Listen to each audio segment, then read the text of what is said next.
The Finnish education system is truly a model for the world.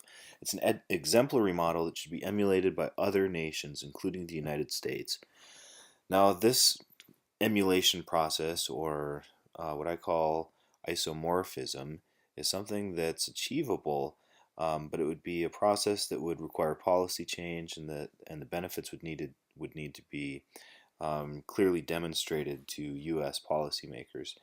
Um, so Finland, while it doesn't place an overt emphasis on standardized tests in the curriculum itself, Finland consistently ranks among the leaders in terms of performance on such tests. Some of the reason Finland is such a success story, I would argue, are both due to some cultural characteristics, but also the pedagogical and curricular strategies that they use in the classroom. Now, in terms of culture, Finland has a high number of libraries and museums. It also has a high degree of um, sort of social consideration where the citizens of Finland really look out for each other, and they tend not to have the individualistic kind of mentality that we do in the United States. That may pose a problem in terms of effective isomorphism. We'll talk about that later. Now, young people are frequent visitors of the centers of art, science, and information, the museums that are so common in Finland. And in the classroom, teachers embrace a more active, engaging approach, even hands off, I would say, encouraging creativity and student centered models. Students are encouraged to go outside and have more exercise and things that are proven to be effective for brain functions. In Finland, all education is publicly funded and it's free for all citizens. Now, this includes higher education. Now, for these reasons, and due to other innovative policies as a nation, Finland has a high standard of living and it has low poverty rates.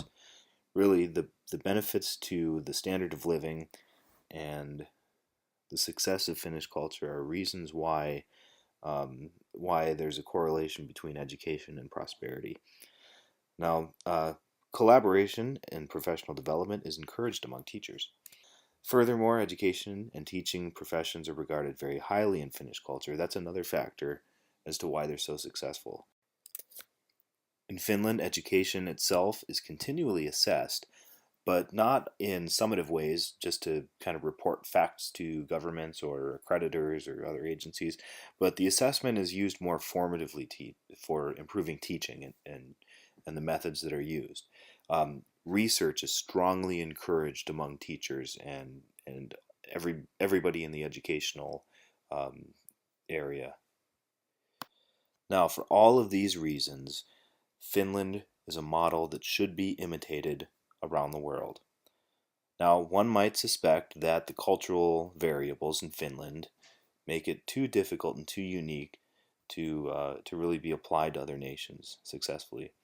But I would argue that in fact they are transferable, and I think that the pedagogical practices, the educational policy, the curriculum design are probably um, less dependent on cultural factors and easy to replicate in other nations. And again, through isomorphism, by demonstrating the value and the benefits of these models, then it's something that other nations, just through exposure and education, will start to adopt themselves and diffuse in their own cultures.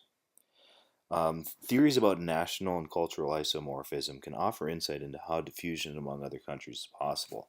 Now, isomorphism itself happens on a lot of different levels. So, within certain departments of organizations, there is a tendency towards imitation or similitude, and within the organizations themselves, they tend to adopt some of the practices and attitudes of their governing nations. So, what we need to do is take that model and then help to encourage expansion from nations to other nations around certain concepts and topics like successful education models.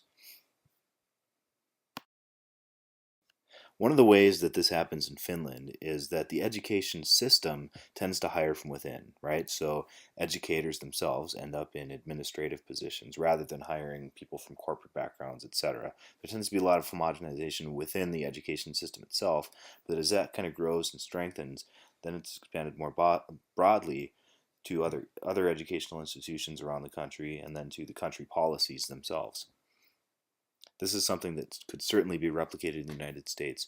If we tend to hire and promote from within educational institutions by people that are trained educators, then that will probably have a better likelihood of isomorphism taking place effectively.